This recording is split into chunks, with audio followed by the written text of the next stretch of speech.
Hello, my name is Kara, and I'm the Work Study Coordinator in the Career Success Office at UC Santa Cruz. And in this video, I'm taking our off-campus work study partners through how to post a job and view applicants in Handshake. So we are going to start on the Handshake page, and once you've created your employer account, this is the page that you will see. If you need help with creating your account, please see our website or reach out to our team. That's ucscel@ucsc.edu. So on the left here, I'm in this jobs section. And once you're here, you will first see all of your open jobs. Just a note, this status here, it's either going to show your active jobs or some others. So you can choose to clear those filters if you want. But if you have a past job that's maybe been closed, you would want to go view your closed jobs here. But anyways, with how to post a job, you are going to come up to this button at the top right that says create job. So we'll start with that. And you'll want to include in this section here under job description some basic information. So if this is your first time posting with Handshake, you're gonna just probably copy paste the job description, or if you're returning, you're gonna copy description from an existing job. You'll select here what you'd like to do, and then click add description. So that will then show up. I recommend keeping this box checked. It's automatically filling in the rest of this job posting. It's just going to make it a little bit easier for you, but you can make edits as we go along. So let's go ahead and continue analyzing your job description here. That's because of that checkbox that we included. So under your job title, really important, let's go ahead and put work study in at the end of this title, because an important note is that all students across the UCSC campus can view work study jobs, and they can even apply, but you're only looking for students who are work study eligible. So make sure you include work study in the title so that the students know whether or not they should actually be applying for this job. Also importantly, under the job position, or the position type, you're including job.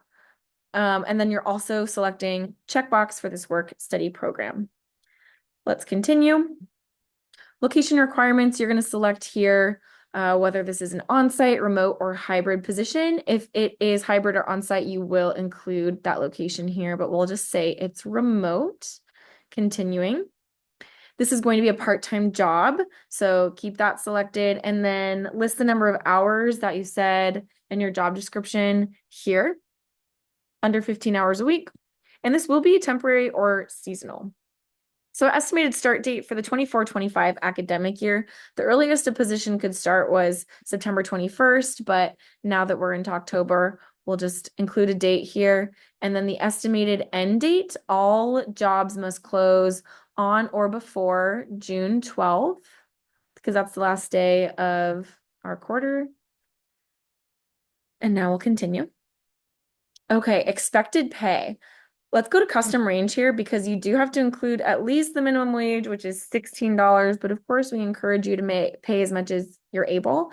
So if that's a range or an exact amount, you can include that here. If there are additional benefits, typically there aren't, but you could select that in this section. Continuing on, give it a job role group. So this might be research, or for example, we're often including office and administrative support worker.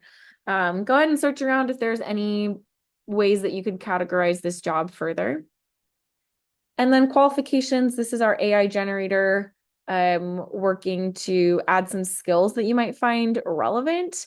It's going to give you a list based on your job description. You could choose yes or no that you actually want these, and then search for some other skills that would be relevant.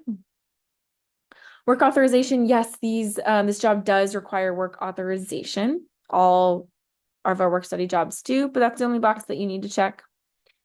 Coming into this section down here, it's going to give you some qualifications for students. So school year, graduation date, major, and GPA. We typically don't recommend that you set many boundaries here. So school year, let's include all of our undergraduates. Work study is not eligible for masters or doctorates. And a note too is that most students who have a work study award are freshmen. So you don't want to exclude them. Even if you do not choose that though, it won't actually stop students from applying if they are a first year. Graduation date, it's not really relevant. Neither is major groups. It might be a way that you want to recruit, but you don't need to include that in the job posting because we don't want to deter people from actually applying. And same with minimum GPA. Let's continue. So you'll search for the school here. It's going to look a little bit different because I'm technically an on-campus employer and you will not be, but make sure you type in UC Santa Cruz and it's actually University of California. The application open date is going to default to today's date, and the application close date sends you about 6 months out, which is pretty far. So I recommend coming in and choosing maybe about a month or so for how long you want your application to be open. If it closes, you can always reopen a job, and you can, of course, close it earlier too. So let's just say a month here. However many number of hires you've selected. How will candidates submit applications? We're typically recommending through Handshake. It's pretty simple. And then required documents. So you'll see their Handshake profile. We typically recommend a resume, but anything more than that, it's just another hoop or barrier for students. So we don't recommend that you include many other requirements for them even to apply. Your hiring team, you can ignore this section up here, but the job owner, this is defaulted to you. We do really recommend as well turning on this messaging availability for candidates. Sometimes they have circumstances or some certain questions, and so they'll want to reach out. So we do recommend doing that. And then you can adjust your email settings. So how do you want to be notified if people are applying? You can select any, none, or some of these. If there are other people on your team who you would like to be on a hiring team, you can include that. But you don't need to. If someone else is on your Handshake hiring, or if they're just in your Handshake account, they'll also be able to see your job postings. Now I'll give it one last check, go through everything, make sure that it was included correctly. And once you've done that, you will post the job. Job is saved. Now, let's go over to this overview tab here. So this job is being reviewed. All jobs will need to be reviewed by our team before they're posted. We typically will do this between 1 and 2 business days, but please let us know if there's some urgency, anything like that, and our team can review sooner. We may deny it for various reasons if you haven't included minimum wage correctly, if there are certain things that weren't included, we might send it back to you. So just know that.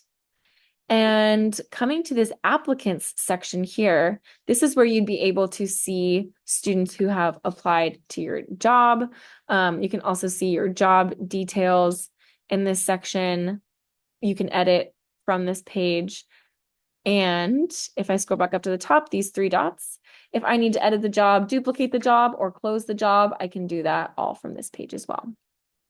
Let's actually see a job that has an applicant. So an example that we have here. Under this applicant section, you'll see some important information. So you'll have usually more than just one student, but you'll see their name, some qualifications. This is a huge one, work study eligible. It'll say yes or it'll say no.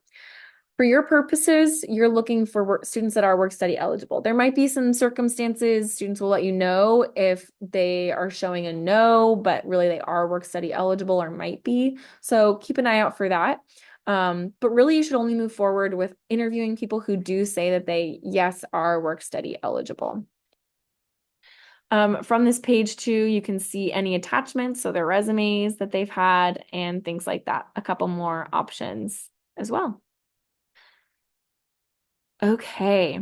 If you have any questions throughout this entire process, please feel free to reach out to our team. That's ucscel@ucsc.edu. Thank you.